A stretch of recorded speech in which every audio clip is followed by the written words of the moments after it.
What's up, you guys? It's George here. So since the age of 19, I have been researching the rich, reading about them, studying their habits, values, and their mindset. So the question I had was, if we all have the same 24 hours in a day, why some people are far ahead financially than others? What is it that they do that allows them to be financially ahead of others? Yes, it's true. Some people are born into rich families, and if they're smart about it, they can live their whole life worry-free, financially independent. But not all people are born into rich families. So then the question really becomes, what is it that rich people who are not born into rich families do that the rest of the people don't?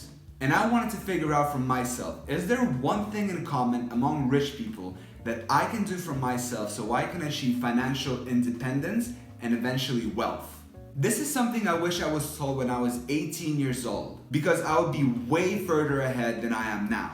But as they say, the best time to plant a tree is 10 years ago and the second best time is now. My hope now is to share what I have learned with you so you can start building wealth and live the life on your terms. Okay, enough talking. So what is the one thing that rich people do that poor don't?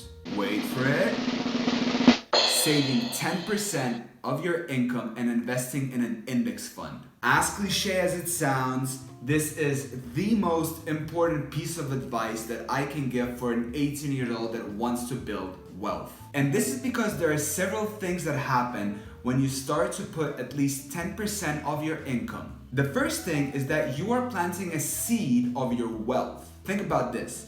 Every tree once started with a seed and slowly grew into a big tree. So big things take time, and the more time you give it, the bigger it's gonna get. The second thing is psychological. When you put money aside the first time, you're not going to feel any difference. But as soon as you put money aside the second time, you're going to see that money stack up. This will give you a sense of control over your financial destiny. And this feeling will intensify every time you add money into your savings account. You will also start to feel a lot more confident. It will also give you a sense of comfort because in the back of your mind, you will know that you have money saved. And here's the most important thing about this. Never, and I repeat this, never touch this money. Say what?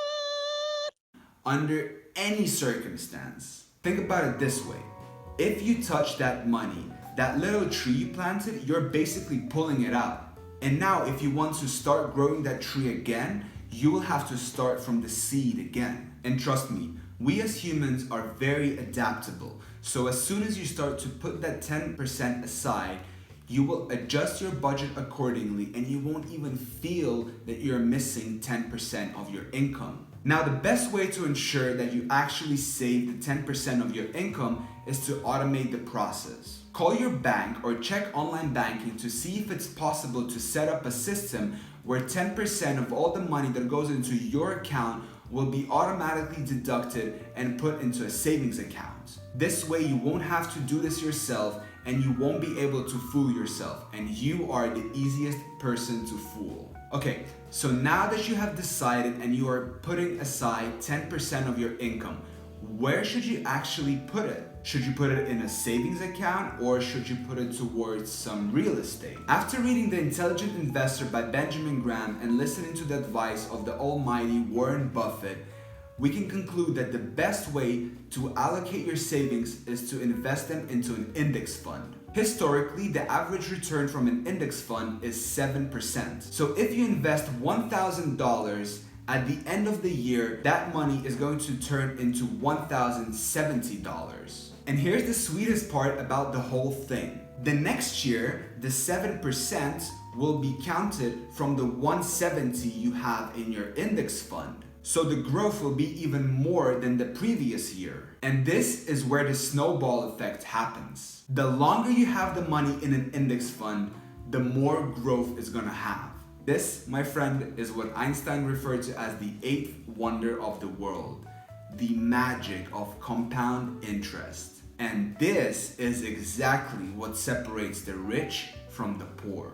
They save at least 10% of their income, they invest young, and they keep it running for a long time. If you do just this one thing, I promise you, you'll be thanking yourself years later that you took the time and you took the necessary actions to put the systems in place. Research what kind of index funds the bank provides and ask them if it's possible to set up a system where 10% of your income is going to be automatically deducted and be invested in an index fund for you. I know! I'll call Squidward! Squidward, help me! Oh, and also don't forget, make sure to smash that like button for the YouTube algorithm. I appreciate every single one of you, so if you have any questions, make sure to leave them in the comment section and I'll go through every single one of them and answer. Thank you so much for watching and I'll see you in the next one.